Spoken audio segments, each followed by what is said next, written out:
नमस्कार, एक बार फिर स्वागत है आपका अपने show Vani the talk show में और मैं हूं आपकी होस्ट, आपकी एंकर दीपशिखा लाकड़ा।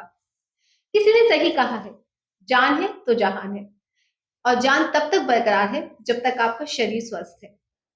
आज हमारे साथ मौजूद है doctor Mohammad Riyaz, super specialist gastro surgeon. Doctor Mohammad Riyaz, बहुत बहुत स्वागत है आपका हमारे शो में। Thank you. Thanks to you. Thanks your team. Thanks for the Wadi Talk Show for providing the platform for creating the health awareness. Thank you so much. Doctor Riyaz, मैं आपसे पूछना चाहती हूँ कि पहले तो आप मुझे थोड़ा-सा आप ब्रीफ करेंगे कि आपकी एक्सपर्टीज़ किस-किस First चीज़ I में है? want to introduce myself. I completed my MBBS and MS General Surgery from Aligarh Muslim University. Then I completed my senior residency from AIIMS New Delhi. Then I completed my super specialization in gastrosurgery and liver transplantation from Chennai at the Stanley Medical College. After that, I work in the BLK Max as a senior consultant, and currently I am practicing in the Ahmedabad at my own center, that is the GEM Gastrosurgery Care. Okay. जहाँ हमें पेट से related सभी बीमारियों का एक ही छत के नीचे हम इलाज कर रहे हैं, चाहे वो सर्जिकल हो, चाहे लेप्रोस्कोपी, चाहे एंडोस्कोपी हो, तो ये पूरी सेवाएं हम मुरादाबाद में दे रहे हैं। ओके। मैं आपसे पूछना चाहती हूँ कि सबसे पहले मैंने बताया कि आप जीआई कैंसर जी। सर्जरी और बहुत सारी ऐसी सर्जरीज के आप स्पेशलिस्ट हैं। तो कैंसर आज मुझे लगता है कि हमारे बहुत ज़्यादा तेज़ी के साथ हमारे समाज में बढ़ रहा है और लोग समझ नहीं पाते तब तक बहुत ही आगे बीमारी पहुँच जाती है। एग्जैक्टली। तो मैं आपसे जानना चाहती हूँ कि कैंसर के होने के सबसे बड़े जो रीज़न है वो क्या है? वो खान-पान है लोगों का या कोई और रीज़न साइंटिफिक रीज़न या एज है? क्या रीज़न है उसका? Exactly, the cancer is increasing nowadays at an alarming pace, hmm, and there are certain multifactorial factors behind it. बहुत सारे कारण हैं जिसकी वजह से कैंसर आज के टाइम में बहुत तेजी से फैल रहा है, बट एक जो मिथ है कि कैंसर इलाज उसका मुमकिन नहीं है, ये गलत है। Cancer is totally curable. जो अलग अलग इलाज के तरीके हैं उसके, चाहे वो सर्जिकल हो, चाहे मेडिकेशन से हो, चाहे कीमोथेरेपी हो, चाहे रेडियोथेरेपी हो, चाहे हुँ, इम्यूनोथेरेपी, सब चीज को मिला के हम कैंसर को अच्छी तरीके से क्योर कर सकते हैं। लेकिन उसके लिए ये बहुत जरूरी है कैंसर को अर्ली स्टेज में डिटेक्ट किया जाए, और the best thing is the prevention is better than cure. अपना लाइफस्टाइल जो है हमें अच्छा करना है, एक्सरसाइज करनी है, हेल्दी फूड्स लेने हैं, एंटीऑक्सीडेंट जो फ्रूट्स और वेजिटेबल्स में होना लेना है वो ज़्यादा लेने हैं, और junk foods, spicy foods, fried things, ये जो जंक फूड्स का आजकल ट्रेंड चला हुआ है, लाइफस्टाइल सेडेंटरी लाइफस्टाइल से, ये सारे फैक्टर्स कहीं ना कहीं जो है कंट्रीब्यूट करते हैं कैंसर के होने में। Most of the time hereditary factors also there. इसमें आपके पेरेंट्स को, ग्रैंड पेरेंट्स को कैंसर है, तो you have to be very watchful for the symptoms. Your parents and grand parents have the symptoms of the cancer, then you have to be very careful about them. Hmm, अगर आपको कोई भी symptoms उस तरीके का आ रहा है जो मेडिकेशंस या ओवर द काउंटर ड्रग्स या ट्रीटमेंट के बाद भी ठीक नहीं हो रहा है, then you have to undergo investigations. Basic investigations are the ultrasonography, that is very affordable and the easy investigation you can do anywhere. Hmm, आपको कोई पेन भी नहीं होना है, कुछ नहीं होना है, यूएसजी आप करा सकते हैं। पेट में अगर कोई ट्यूमर है, कोई गांठ है, तो इजीली उसको डिटेक्ट कर सकते हैं। उसके बाद आप सर्टेन ब्लड टेस्ट कर सकते हैं, रूटीन चेकअप्स आप ईयरली या 6 मंथ्स पे कर सकते हैं।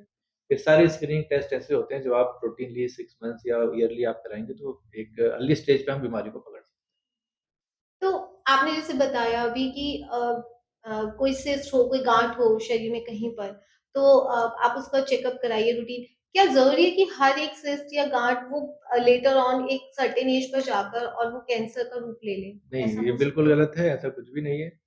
जो भी सिस्ट या ट्यूमर या मास हमारी बॉडी में है, वो 2 तरीके का होता है, या तो हुँ, बेनाइन या मालिग्नेंट। बेनाइन जो होता है, वो नॉर्मली उसमें कोई घबराने की बात नहीं होती, फिजियोलॉजिकल होता है।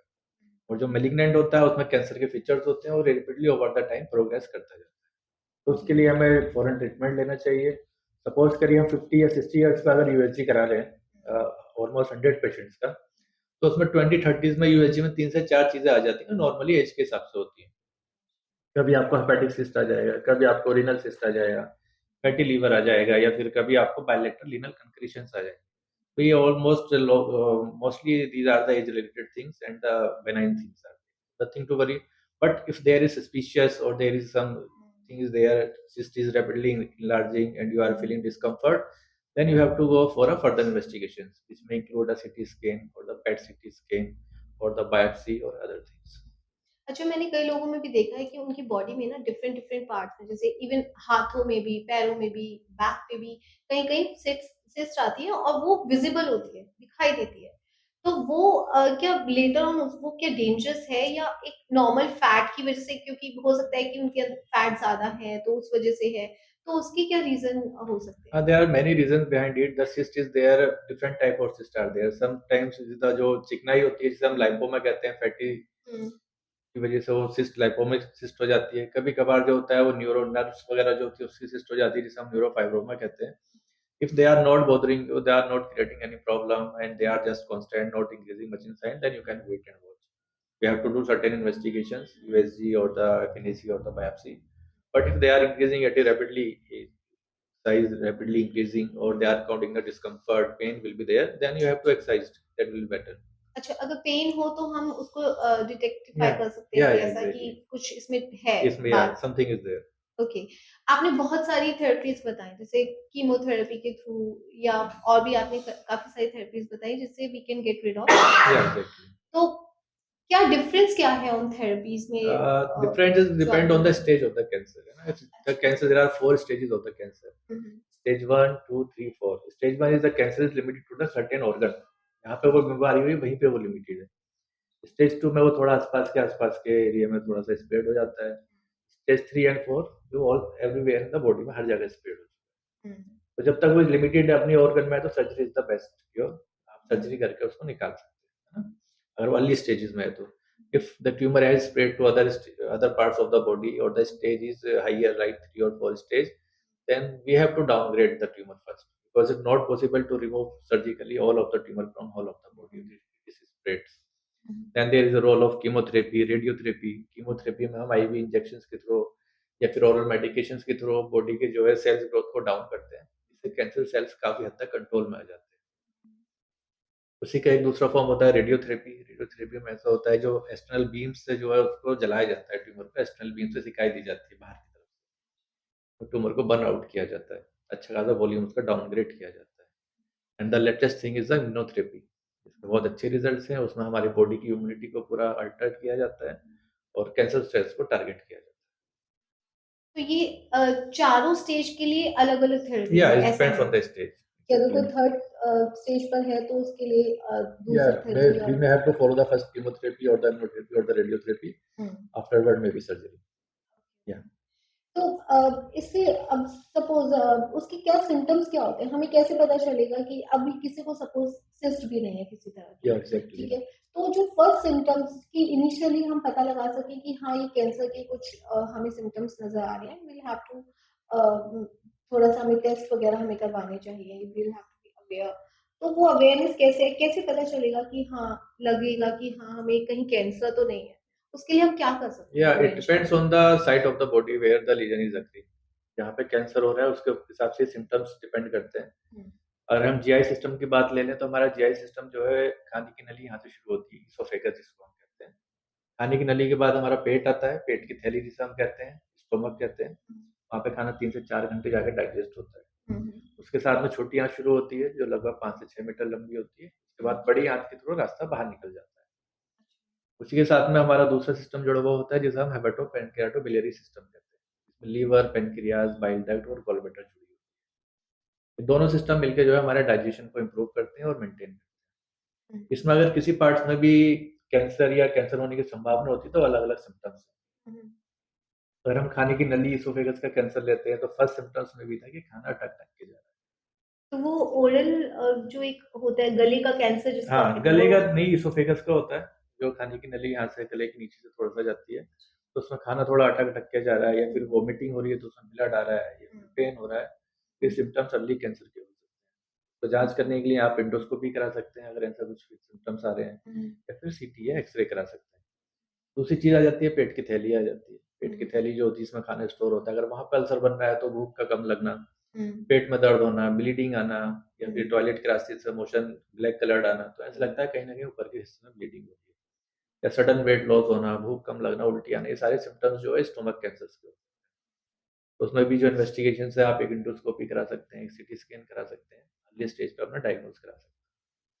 इसके अलावा वैसे ही छोटी आँत और बड़ी आँत का कैंसर होता है, हुँ, जो है सिम्टम जो है, अगर लीजन आपका बड़ा है तो ऑब्स्ट्रक्शन के फीचर्स आने शुरू हो जाते हैं। कभी कभार आप खाना खा रहे हैं तो उल्टी आपको बार बार आ रही है, पेट में सीवियर दर्द हो रहा है, या हाथों में रुकावट आ रही है, कॉन्स्टिपेशन हो रहा है, मोशन पास नहीं हो रहे हैं कई कई दिन तक, तो वो इंडिकेट करता है कहीं ना कहीं हाथों में रुकावट आ रही है। अगर लीवर और पेनक्रियाज की बीमारी पे आ जाए तो most of the time it present as a jaundice. Right side में पेन हो रहा है या पेन भी नहीं है तो जॉन्डिस हो रहा है, कम ज़्यादा होता जा रहा है, तो मे बी द जॉन्डिस की वजह जो है ऑब्स्ट्रक्शन कहीं ना कहीं आ रहा है। उसकी वजह से या तो पेनक्रियाज में या लीवर में या बाइल डक्ट में कैंसर हो सकता है। एक लॉन्ग टाइम पेन है जो आप मेडिकेशन ले रहे हैं, खाए जा रहे हैं, लेकिन पेन नहीं जा रहा है, तो there something is there, then you have to evaluate. अच्छा, आजकल हम देख रहे हैं कि बच्चों में भी कैंसर जैसी प्रॉब्लम्स आ रही हैं, बहुत ही नॉर्मल हो गया बच्चों को भी होना। क्या रीज़न क्या है बच्चों को Yeah, the होना? reason are same for the young and the kids. The lifestyle modifications as well as the poor quality of food, adulterated food is there everywhere. And we have to be very hygienic in giving the foods to the kids, as well as the immunity should be there. Nowadays the technology is there, but we have to use technology as a very wisely. We should not misuse the technology. Like the video games are there, mobiles are there. Kids are nowadays, they are all inside, they are not getting proper vitamin D, they are not getting the sunlight, they have no outdoor games. जब activity नहीं है तो खाना खाएंगे तो फिर वो हजम कहाँ से होगा? वो खाना खाएंगे, वो निकल जाएगा, इम्यूनिटी आपकी जीरो है। That's the reason that now the more obesity is there in the kids, fatty liver is there in the kids, so these are the things. We should promote the outdoor activities. Kids हैं, बच्चे खेले कूदेंगे, खाना पीना खाएंगे, हजम होगा तो खाना किस तरह का खाना चाहिए? मतलब एक बच्चों के लिए एक हर एक एज ग्रुप होता है। जैसे 0 टू 5 हो गया, फिर 5 से उनका 10 हो गया, फिर उसके बाद टीनेज में आ जाते हैं।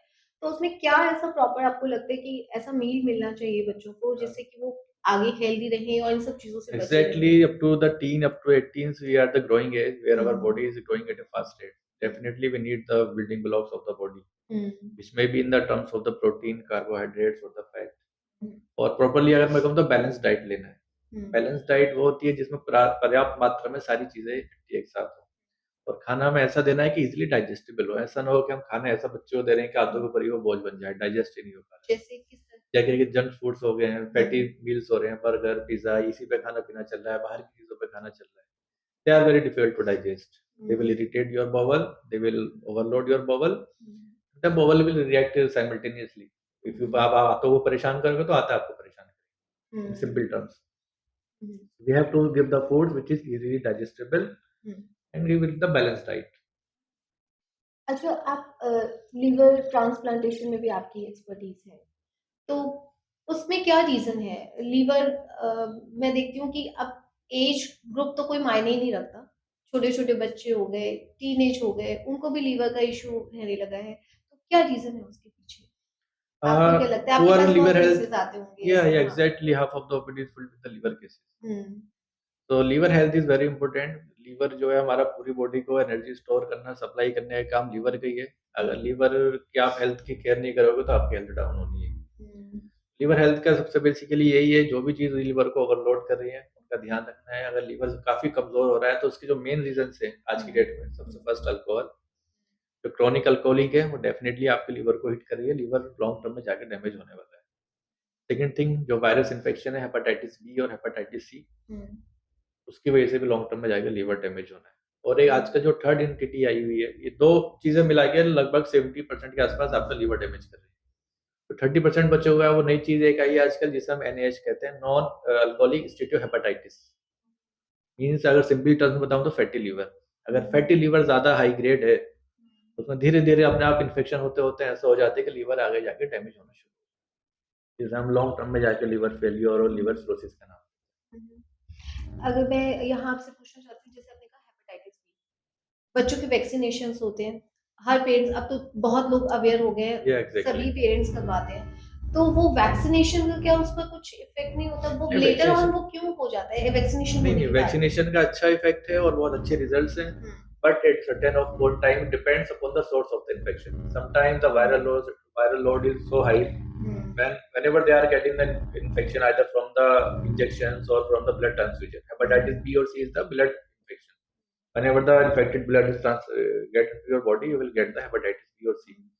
Sometimes the immunity is compromised or the viral load is high, then they will succeed to lead to the features of the hepatitis. और अल्कोहल का कितना क्या रोल रहता है? आजकल ये बहुत ही नॉर्मल है और लोग ओकेजनली भी इसको लेने ओकेजनली तो बात वो सोचते हैं कि बहुत ही Yeah, नॉर्मल exactly. है, हम ले लेते हैं, बहुत ही उसको लाइटली लिया जाता है। अल्कोहल का कितना रोल रहता है लीवर को As रिज़र्व I में या told कुछ you, चीज़ों में? alcohol is almost, if 100 patients of liver cirrhosis are coming to us, hmm. then around 40-45% are related to alcohol. तो जो लोग कहते हैं कि हम ओकेजनली लेते हैं, क्या उनके लिए सेफ है कि हम तो Uh, इतना परसेंट ही लेते नहीं, हैं? there is no quantities like there इतना लेते हैं, इतना लेते हैं. हुँ। Better to avoid. If it is harmful, then it's better to avoid. तो लीवर का आपने जैसे बताया तो उसको हेल्दी रखने के लिए क्या ऐसा फूड हम लोग कर सकते हैं? क्या किस एज में महिलाओं के लिए भी, बच्चों के लिए भी क्या अलग-अलग पैरामीटर्स हैं कि महिलाओं के लिए ये ठीक रहेगा? क्योंकि उनका एक अलग बॉडी स्ट्रक्चर होता है। हालाँकि अ, बॉडी पार्ट्स तो सबके सेम Yeah, ही है बट हाँ, exactly. इंटरनली एक इम्यूनिटी भी अलग-अलग Yeah, रहती है। exactly, तो exactly. उसके लिए आप क्या सजेस्ट करेंगे? ये बेसिकली तो जनरल चीज़ सबके लिए सेम ही है, but hmm, body requirement definitely अलग होता है. जो हुँ, कैलोरी इनटेक है वो फीमेल्स का अलग है, मेल्स का अलग है, किड्स का अलग है. एज के हिसाब से कैलोरी इनटेक डिपेंड करता है.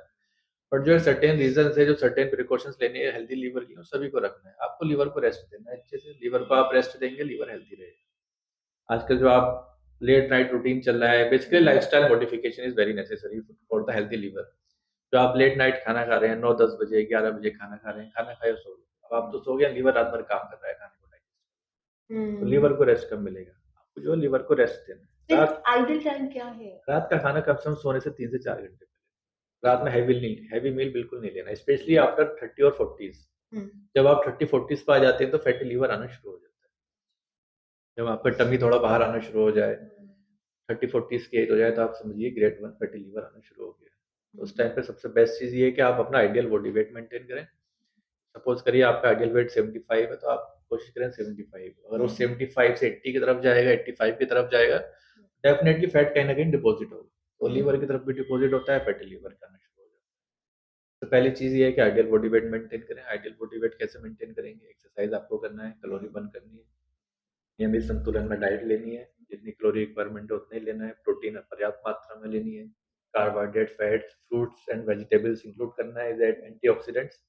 हुँ, तो ये चीज़ें, और रात में स्पेशली ये है कि रात के और सुबह की मील में जितना डिस्टेंस रखेंगे, जिसे हम इंटरमिटेंट फास्टिंग भी कहते हैं हाँ, थोड़ा-थोड़ा, हाँ, हाँ। तो it is very helpful for the fatty liver.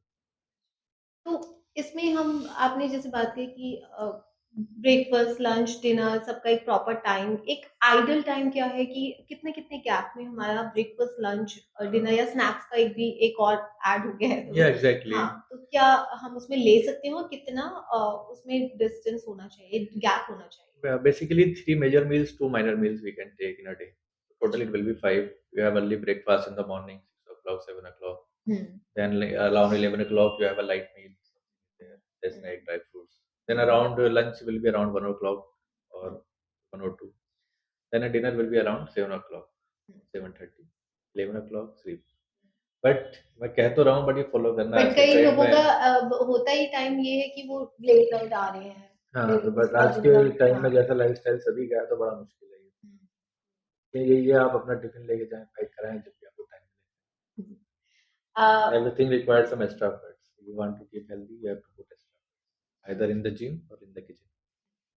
अच्छा एक चीज़ और मैं पूछना चाहती हूँ कि लोग वेट को लेके बहुत कॉन्शियस होते हैं, भले ही उनकी डाइट अच्छी हो ना हो, Exactly. बट वेट को लेके बहुत कॉन्शियस होते हैं और वेट हर एज के अकॉर्डिंगली ठीक है टीनेज का तो हम एक साइड में रखते हैं, उनका कोई क्योंकि इतना हम नहीं मैटर करते, बट Yeah. आफ्टर 30 एक क्या क्राइटेरिया वेट कितना आइडियल वेट होना चाहिए 30 टू 40 या 40 Uh, टू 50 का जो हम मेन वही होता है कि उसमें हम Exactly. अच्छे से काम कर रहे होते हैं, हार्ड वर्क वाला टाइम होता है हमारा। Exactly. एक्चुअली जो हमारे पास पेशेंट आते हैं वो दोनों तरीके के आते हुँ। हैं. जो ओवरवेट वाले हैं वो ओवरवेट से परेशान हैं, जो अंडरवेट है वो कहते हैं कि वेट बढ़ाना है. तो दोनों ही चीज़ें रहती है. आइडियल वेट बॉडी का एक सिंपल सा फॉर्मूला है. आपको हाइट अपनी सेंटीमीटर्स में कैलकुलेट करनी है. हुँ, सपोज़ करिए मेरी हाइट है I think 5'11", I hmm, think 178 centimetre. Hmm, If we have to minus 100, then it will be my ideal body weight. Okay. Height in centimeters minus 100, then it hmm, will be your ideal body weight. तो this There is is the the way simplest formula. Yeah, बहुत अच्छा तरीका आपने yeah, बताया। exactly. अच्छा आपके पास एक मैंने पढ़ा था जहाँ तक आप बैरिएट्रिक सर्जरी भी या करते हैं। ये क्या है ये सर्जरी इसके बारे में कुछ बेरियाट्रिक बताएँगे? Surgery is now increasing trend. ये जो आपका ओवरवेट होता है तो धीरे धीरे बहुत सारी मतलब obesity is the biggest criminal I will say, hmm, because इसकी वजह से बहुत सारी दिक्कतें होनी शुरू हो जाती है। इनिशियली आपका वेट बढ़ना होता है, साथ हुँ, साथ में सिर्फ ऐसे नहीं आपका वेट बढ़ रहा है, साथ साथ में ये आपके जॉइंट्स को भी इफेक्ट करना शुरू कर देता हुँ, हुँ, है। अगर आपका एक्सेस वेट है तो जॉइंट्स पे कहीं ना कहीं वो असर पड़ रहा है, आगे जाके जॉइंट्स पेन होना शुरू हो जाता है। बीपी, शुगर, डायबिटीज सारी चीजें साथ साथ में हुँ, कोमोर्बिडिटी बहुत ज्यादा बढ़ जाती है। बट ये जो ओबेसिटी की वजह से प्रॉब्लम्स आ रही है तो बेहतर है कि उसको पहले ही प्रिवेंट किया जाए, है ना? क्योंकि आजकल का लाइफस्टाइल ऐसा है, सेडेंटरी लाइफस्टाइल्स है, फैटी जंकी फूड्स है, हुँ, लाइफस्टाइल थोड़ा-सा चेंज हुआ है, सिटिंग लाइफस्टाइल ज़्यादा है, तो उसकी वजह से ओबेसिटी की इंसिडेंस बहुत ज़्यादा हो रहा है। उसमें अगर आप लाइफस्टाइल मॉडिफिकेशन से, एक्सरसाइज से भी और डाइट से भी वेट अगर कम नहीं कर पा रहे हैं और कोमोर्बिडिटी ज़्यादा है, then you can opt for the bariatric surgery. Bariatric surgery is basically 2 mechanism पे डिपेंड करती है। एक तो कभी-कभार वो खाने का जो हमारी जगह है उसको छोटी कर देती है, जिसे हम कहते हैं रिस्ट्रिक्टिव सर्जरी। हुँ, रिस्ट्रिक्टिव मतलब जो खाने का स्पेस है उसको कम कर दिया। दूसरा होता है माल अब्ज़ॉर्प्टिव सर्जरी, जिसमें हम जीआई सिस्टम थोड़ा-सा ऐसा अल्टर कर देते हैं कि जो हम खाना खा तो रहे हैं लेकिन वो हज़म नहीं हो रहा है। हुँ, 2 फॉर्म्स ऑफ सर्जरी की मेजर तरीके से होती है, जिसमें कभी-कभार हम जो पेट की थैली होती है, स्टोमक होता है, उसको छोटा कर देते हैं। साथ-साथ में कभी जीआई सिस्टम जो छोटी आंतें होती है, उनका ऐसी सर्जरी करते हैं कि थोड़ा खाना हज़म भी होना कम शुरू हो जाता है। तो विथिन 6 मंथ्स के आस-पास अच्छे रिजल्ट्स आते हैं और वेट रिड्यूस करने में काफ़ी हेल्प। तो इसके कुछ साइड इफ़ेक्ट्स हैं? आप Yes, बताएँगे? exactly. Every surgery side effect, everything has side तो effects. कुछ किस Every किस तरह medication के has side side effects. Effects? Side effects ये होते हैं कभी-कभार, क्योंकि बॉडी का जो अब्जॉर्प्शन है वो अलग-अलग जगह पे होता है। हुँ, स्टोमक में कुछ और चीज़ ऑब्जर्व हो रही है, छोटी आंत में कुछ और चीज़ ऑब्जर्व हो रही है। जब हम अब्जॉर्प्शन का एरिया थोड़ा कम कर देते हैं तो certain vitamin deficiencies will be there. So sometimes you have to take the supplements of the multivitamins for long term. Sometimes weakness will be there. These are the small things तो will be आप there. कुछ supplements उसके लिए recommend करते हैं अपने patients को जब Yeah, आप ये सर्जरी definitely, करते हैं? definitely. Multivitamins we have to continue. Iron tablets we have to कितने continue. टाइम तक? Depends upon upon the patient's follow-up. If they are taking the adequate diet and nutrition, then up to 6 months we have to at least give. If the nutrition if the patient is not improving, then the long term we may have to continue. Depends on the patient's तो उसके symptoms. बाद वो maintain हो जाता है। Yeah, exactly. तो ये कितना सक्सेसफुल रहता है? इसमें कुछ पर्सन टू पर्सन वेरी करता है? The कितना success rates are very percentage? good. Almost 95 to 99 to 95% success rate is there. No problem with that. Yeah, 90 to 95%, or I can say more than 95% patients reduce their weight within 6 months. हुँ। अ, जैसा हम देख रहे हैं कि बच्चों में बहुत ज़्यादा जंक फूड का बहुत क्रेज़ है आजकल के टाइम में और बड़ों में भी है अब तो छोटे से छोटे और बड़े से बड़े फंक्शन इवेंट्स में सब जगह junk food it's a part of our life now. तो बच्चों में मोटापा बहुत देखा जाता है कि स्कूल गोइंग बच्चे भी बहुत ज़्यादा वेट गेन कर रहे हैं due to their unhealthy diet. तो क्या उनकी एज में हम how can we get rid of this fat? उनकी एज में हम क्या कर सकते हैं ऐसा? क्योंकि उनकी कई एज बच्चे में बहुत या ज़्यादा एग्जैक्टली 90 प्लस वेट भी मैंने या देखा है। एग्जैक्टली क्या एग्जैक्टली कर सकते हैं हम? उनकी एज में मोस्टली जो जनरल चीजें first we have to modify the lifestyle modification we have to hmm, do, और we have to cause identify the cause of the obesity. Hmm, Generally, the lifestyle is the biggest culprit. Like hmm, nowadays, everyone has the kids have the mobiles, they hmm, have the video games, they are just playing, coming from the school, playing on the video games and the mobile. Outdoor games have now been stopped. They are not playing hmm, outside. No burning of calories is there. The second thing is as you told, the junk foods are there. They are very high in calories, very dense calories will be there. तो जब आप burden ज़्यादा दे रहे हैं और burnout कम कर रहे हैं तो ओबेसिटी की तरफ जाना ही जाना है। हुँ, उसके बाद अगर ऐसा लगता है कि फिर भी लाइफ़स्टाइल में मेंटेन्ड है तो there are certain cause may be there. We have to evaluate for the thyroid dysfunction, for the hereditary cause, or some other cause may be there. Maybe the genetic cause may be there. After the proper investigation, everything will be there. Then we suggest the diet as well as the lifestyle modification. That's the best thing for the kids. At hmm. least up to the 18 years, until unless they are not attend their physics or the bony growth is there, and until they have not attend, then we will not recommend the bariatric surgery. तो एक ये myth है या सही बात है कि मोटापा टेंशन से भी बढ़ता है। Is it true? Yeah, it is true. Yeah, it is true. अच्छा, तो क्या मेंटली क्या इफ़ेक्ट आता मेंटली है ये बॉडी होता है जब आप स्ट्रेस में, तो आपका स्ट्रेस का हार्मोन होता है कोर्टिसोल. हुँ, जो कोर्टिसोल होता है वो सेंट्रल ओबेसिटी कराता है, fat deposition. Hmm. So it is true that sometimes the stress as well as contribute अच्छा, towards the कई लोग fatigue. स्ट्रेस में होते हैं तो खाते भी बहुत ज्यादा है, ऐसा Nothing, होता है? that may be the reason, but the cortisol is the biggest culprit. Hmm. Sometimes stress, the cortisol will increase and will hmm. start cause the hmm. deposition of the fat over the belly. अच्छा, एक normal diet में sugar का हम मतलब कितना role होता है, और कितना आइडियली हम कितना शुगर हम एक दिन में लें तो हमारे लिए ठीक है, सेफ है, सेफ साइड? डिपेंड करता है पर्सन टू पर्सन। अगर आप हैवी वर्कर हो, अच्छा खासा काम करते हो, रात दिन आप काम कर रहे मतलब हो, फिजिकली और मेंटली? फिजिकली फिजिकली फिजिकली आप बर्न आउट कर रहे हो, कैलोरीज आपका अच्छा खासा हैवी वर्क काम है, हम्म। 2-3 किलोमीटर आप रनिंग कर रहे हो, तो आप यूजुअली शुगर वगैरह ले सकते हो। बट आपका बिल्कुल ही सेडेंटरी लाइफ स्टाइल है, ऑफिस हम्म। वर्क है, जॉब वर्क है, then you have to reduce that. Approx कितना होना चाहिए? यूजुअली कैलोरी जो आपका एवरेज में है अबाउट 2500 कैलोरीज आपका जाना हम्म। चाहिए, अच्छा। और मॉडरेट वर्क में। और हम्म। अगर आपका लाइट वेट वर्क है तो 1800 कैलोरीज, हम्म। और अगर हैवी वर्क है तो 3000 के आसपास। एक आपका मैंने कहीं देखा है रोबोटिक सर्जरी, या उसके बारे में कुछ बताइए, व्हाट इज रोबोटिक या it is the surgery? Latest invention in the surgical field. जो पहले थोड़ा सा ओपन सर्जरीज, लेप्रोस्कोपिक सर्जरीज करते थे, थोड़ा प्रिसीजन कम रहता था। तो robotics surgery is the advantage that we can do the surgery more precisely and with the more the less blood loss as well as the faster recovery. So the advantage of the robotic surgery is there, more precision will be there, less complications will be there, less blood loss will be there, and the better recovery, early discharge. जैसे नाम से ही लग रहा है robotic, तो ये equipment के लिए Yeah, आप equipments, इक्विपमेंट equipments. के Yeah, टर्म्स में कि ज्यादा एडवांस हैं उसमें yeah, इक्विपमेंट्स, exactly. और Yeah, उसके रिजल्ट उसके yeah, accordingly. exactly.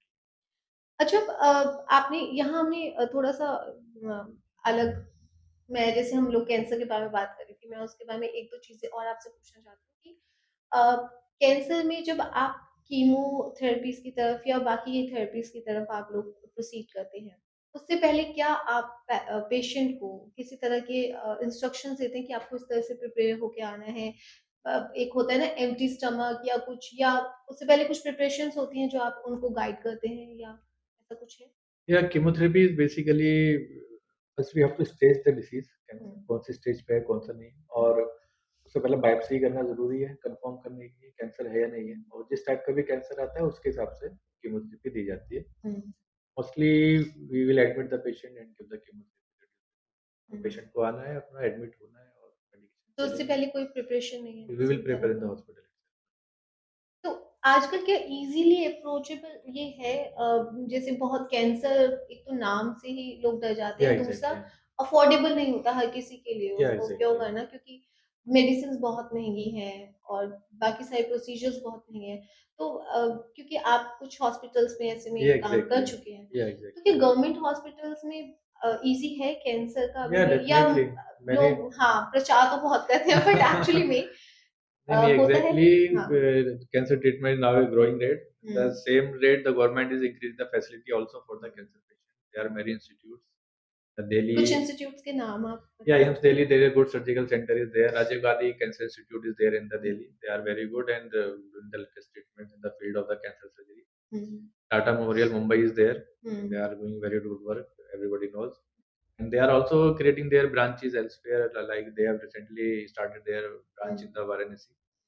So outreach programs are on the way and they are hmm. expanding the programs for the cancer patients. हुँ। तो मतलब वो एक मिडिल क्लास Yeah, पर्सन जो exactly. भी government में तो कोई अफोर्ड भी कर रहता सकते है, हैं अफोर्ड ना, कर सकता वो है, ऐसा डेफिनेटली। है। तो आप कुछ ऐसे वर्कशॉप्स आपने कभी कहीं ऐसे कंडक्ट किए हैं कैंसर से रिलेटेड, या आपके फील्ड में है लीवर से रिलेटेड जो भी हैं? Yeah, exactly. Last, I think it's almost 1 year at the BLK Max in 2023. We have conducted a national workshop as well as a seminar on the rectal cancer. Hmm. We hmm. invited many facilities. We have discussed with the recent advantage and the management of the rectal cancer. It was a very good and a successful conference. हुँ। अच्छा, और एक चीज़ यहाँ पूछना चाहूँगी कि आप इतने सारे वर्कशॉप्स कर रहे हैं, अलग-अलग आप कॉन्फ्रेंसेस में जाते हैं, देखते हैं। तो कोई ऐसा केस जो आपको लगता हो कि बहुत ही ज़्यादा टफ था आपके लिए, और आपने बाद में आपने किया उसको सॉर्ट आउट किया, और बाद में आपको लगा हो कि नहीं, ये मेरे बस के बाहर था, मुझे नहीं पता बस कैसे हो गया, कुछ ऐसा आपको भी लगा हो कि हाँ, आई डिड इट, एक होता है ना? Yeah, recently two patients I have seen which consist of the large tumor in the large intestine. जो बड़ी आंत स्टार्ट होती है उसमें एक बड़ा सा ट्यूमर था, काफ़ी बहुत ज़्यादा बल्कि था और आसपास लीवर वगैरह सब चीज़ से चिपका हुआ था। पेशेंट्स ने बहुत जगह दिखा चुके थे पर सर्जरी नहीं करा पाए थे, फाइनेंशियल्स की वजह से या फिर कॉम्प्लिकेटेड केस था मे बी इस वजह से। फिर हमारे पास वो आए तो पेशेंट की काउंसलिंग की, सर्जरी की, थोड़ा डिफिकल्ट था but patient went well. Patient अभी फ़ॉलो-अप में आती है और बहुत एकदम ठीक। हुँ, तो वो अभी भी आपके टच में रहते हैं या ऐसे they are in the patients तो? Follow up exactly. अच्छा, एक कैंसर में मैंने देखा आप कहते थे आपने कहा कि जेनेटिक भी हो जाता है। जेनेटिक हेरिडिटरी जेनेटिक हाँ, डिज़ॉर्डर वो या कैसे हो जाता है? मतलब क्या रीज़न क्या है उसके मुझे सब ये तो कोई ऐसी बीमारी नहीं है कि हाँ, एक से दूसरे में फैल गई या कुछ नहीं, ऐसा? every our build or our body structure or we hmm, have inherited certain genes from our parents hmm, hmm, or the grandparents. They are continuing hmm. downwards. The genes are continuing. Sometimes the disease gene will come to us and will वो cause the disease. आना है, हाँ, स्वाभाविक है exactly. कि हो जाएगा, बिल्कुल, हो definitely, सकता है। तो उनको definitely. बेटर नहीं हो पहले से ही Yeah, they should be watchful. They should consult precautions a लेने doctor. They चाहिए। should take the precautions. Any symptom is there, they should. हुँ। और आप जैसे लीवर की बात करते हैं तो जब ओल्ड एज में लोग इसकी प्रॉब्लम्स के बारे में ज़्यादा बात करते हैं। तो उसके लिए क्या-क्या सिम्पटम्स हमें कैसे पता चले कि हाँ, अभी कोई हमारा ऐसा प्रॉब्लम शुरू हो गया लीवर से रिलेटेड या उसके लिए क्या सिम्पटम्स ऐसे आ जाते हैं? सिम्पटम्स है एब्डोमिनल डिस्कम्फर्ट आपको हो सकता है, राइट साइड में एब्डोमिनल डिस्कम्फर्ट हो सकता है, कभी-कभार ऐसा लगता है कि हैवीपन बहुत ज़्यादा है, खाना खाने के बाद थोड़ा-सा अनकम्फर्टेबल फील हो रहा है। हुँ, फिर सारे सिम्पटम्स हो सकते हैं, अगर फिर भी लगता है तो आप रूटीनली एक जाँच करा सकते हैं, एलएफटी एक करा सकते हैं, लीवर फंक्शन टेस्ट कहते हैं। अच्छा। आप उसको मंथली या आप उसको ईयरली करा सकते हैं या फिर 6 मंथली करा सकते हैं देखने के लिए, एंजाइम्स तो नहीं बढ़ी हुई है। अगर फैटी लिवर यूएसजी में आ रहा है तो आप एक एलएफटी करा के देख सकते हैं कि हुँ, एंजाइम्स तो नहीं हुँ। बढ़ी हुई है, कहीं इन्फ्लेमेशन तो नहीं चल रहा है लिवर में। इसके अलावा एक और फाइब्रोस्कैन होता है जो थोड़ा एडवांस फॉर्म होता है यूएसजी का। आप फाइब्रोस्कैन के थ्रू अपने लिवर की फाइब्रोसिस दे सकते हैं, कौन से ग्रेड पे अभी चल रहा है, कोई ज़्यादा सीवियरिटी तो नहीं है, वो एकदम है। अ, अल्सर ये हम बहुत ही सुनते हैं अल्सर एग्ज़ैक्टली। के बारे में। ये एक्चुअली है क्या और कैसे क्रिएट हो जाता है बॉडी में? Yeah, ulcer are the gastric ulcers or the basically we is called is the peptic ulcers. जो मैंने बताया कि खाने की नली आती है, पेट की थैली आती है। जब उसमें खाना जाता है तो डाइजेशन होने के लिए उसमें फ्लूइड चाहिए होता है, तो एसिडिक होता है बहुत ज़्यादा। गैस्ट्रिक एसिड उसको कहते हैं। कभी-कभार बहुत सारी वजहों से एसिड ज़्यादा बनता है, जैसे मिर्च मिर्च मसाले बहुत ज़्यादा स्पाइसी ले रहे हैं, स्पाइसी चीज़ें ज़्यादा ले रहे हैं, गरम चीज़ें ज़्यादा ले रहे हैं, चाय-कॉफ़ी ज़्यादा ले रहे हैं। जब एसिड ज़्यादा बनता है तो कहीं न कहीं अंदर म्यूकोसा को इरिटेट करना शुरू कर देता है। हुँ, इसकी वजह से म्यूकोसा इन्फ्लेम्ड होती है और छोटे-छोटे अल्सर्स होने शुरू हो जाते हैं। हुँ। फिर कवर वो अल्सर ऐसे प्रोग्रेस करते-करते बड़े-बड़े अल्सर्स हो जाते हैं। अच्छा, तो ये एक ही होता है या उसके काफ़ी सारे क्वांटिटी? नहीं मल्टीपल होते हैं, कभी इरोजन्स होते हैं, मल्टीपल इरोजन्स। कभी-कभार पूरा स्टोमक ही जो है एकदम पूरा भरा पड़ा है अल्सर से। कभी-कभार एक बड़ा अल्सर है तो तो एक मैंने ये बात भी सुनी है कि लेटर ऑन अल्सर जो है वो कैंसर में भी कन्वर्ट हो रही है। ये क्या सच है? ये क्या या ऐसा? Certain cancer present like ulcer जब शुरुआत होती है तो वो एक अल्सर ही लगता है।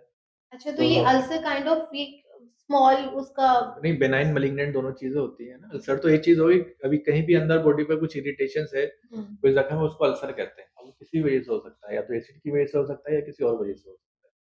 तो अगर कभी-कभार वो डाउटफुल लग रहा है तो उसमें बायोप्सी हम ले ही लेते हैं और बायोप्सी से कन्फर्म हो जाता है बेनाइन। हुँ, हुँ, हुँ।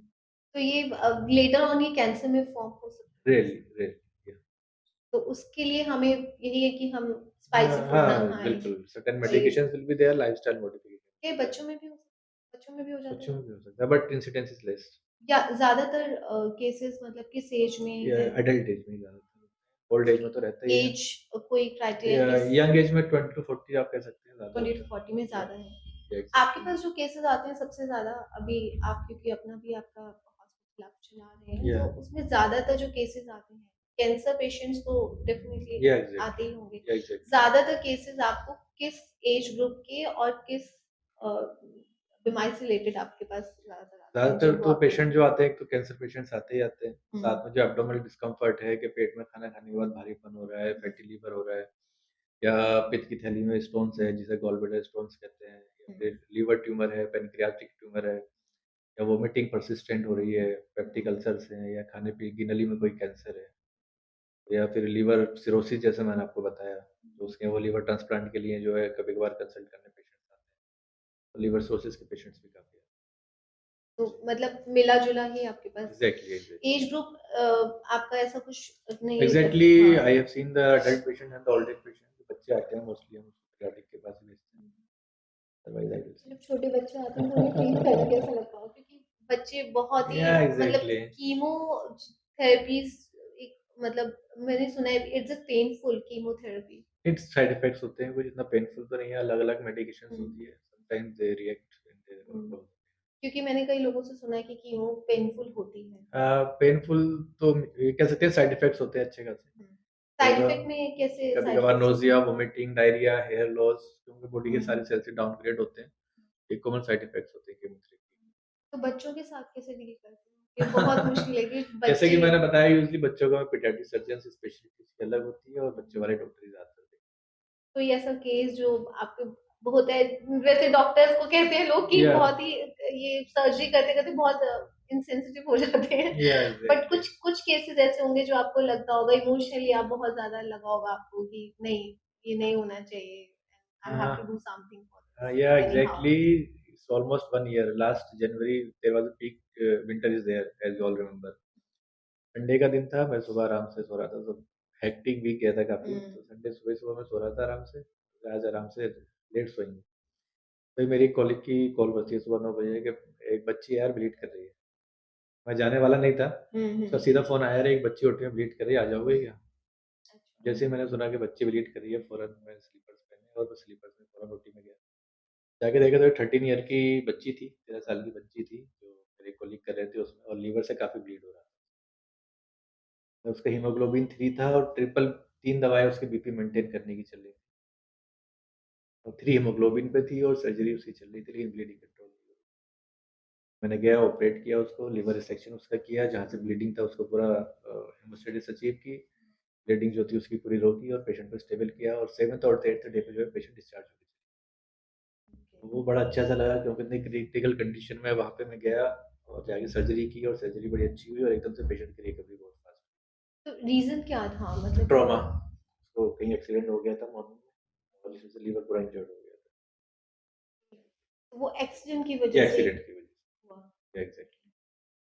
अच्छा ये कितने परसेंट चांसेस होते हैं कि कहा जाता है कि कैंसर दोबारा हो सकता है? तो उसके लिए आप कुछ एक टाइम पीरियड में कुछ गैप्स में आप जो भी क्योर कर चुके होते हैं कैंसर से उनको आप फिर आप बुलाते हैं बार-बार उनको चेकअप के या लिए एग्ज़ैक्टली। री-इंस्टॉक किया या जाता है पेशेंट एग्ज़ैक्टली। को।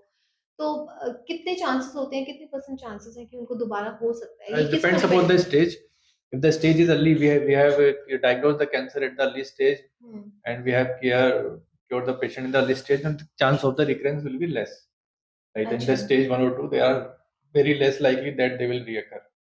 Second thing is, it depends on the quality of the surgery also. We have to remove the tumor at maximum, as well hmm, as the chemotherapy and all. If all these things are okay, then the recurrence is very less likely. But sometimes the tumor is in the advanced stages, the third stage, fourth stage, or surgery is not possible, tumor is aggressive, then the chance of recurrence is always there. हुँ, हुँ। तो वो For that, we called the patient for the regular follow-ups. Initially, we called monthly basis, then 3 months, then 6 months. We see that after 1 or 2 years, patient is fine, no symptoms are there. Then we increase the intervals for longer term. कभी कुछ ऐसा हुआ है Because कि जिसको recurrences are mostly within the 2 years. That we will then slowly, अगर आप symptoms है तो आए check करें. तो कभी ऐसा हुआ है कि कोई कोई आ रहे हैं जिनको ठीक हो चुका है बिल्कुल 4-5 साल Yeah, अगर ये yeah. 5 साल बाद आ रहे हैं, 6 साल बाद 5 साल 6 साल बाद तो कम ही आते हैं, mostly within 2 years. तो वो आप ये हो जाता है कि हाँ, दोबारा से वो हाँ जी, हाँ क्रिएट हो जी। चुका है। Thank you so much doctor Riyaz बहुत अच्छा लगा आपसे बात करके मैं उम्मीद करती हूँ कि आज हमारे ऑडियंस को भी बहुत सारी ऐसी चीज़ें पता चली होंगी, जो बहुत सारे उनके डाउट्स हैं, वो आपने बहुत अच्छे से क्लियर किए। Really I am really thankful. No, thanks to you for asking the so many good questions, which are very helpful for the patients as well as for the general population for getting the awareness. Thanks to thank you you, so thanks to your much. team. Thank you. तो ये थी हमारी आज की मुलाकात doctor रियाज के साथ। आशा करती हूँ कि जो लोग कैंसर जैसी जानलेवा बीमारी के साथ जूझ रहे हैं या उन्हें और भी लीवर से या उससे रिलेटेड बहुत सारी ऐसी प्रॉब्लम्स हैं जिनके सवाल उन्हें नहीं मिल पा रहे, इस एपिसोड में उन्हें उन सवालों का जवाब मिल पाया होगा। फिर भी अगर आपके कोई सुझाव हो या आपके कोई प्रश्न हो तो नीचे दिए गए नंबर या ईमेल के द्वारा हमें संपर्क कर सकते हैं। तब तक के लिए नमस्कार, जय हिंद।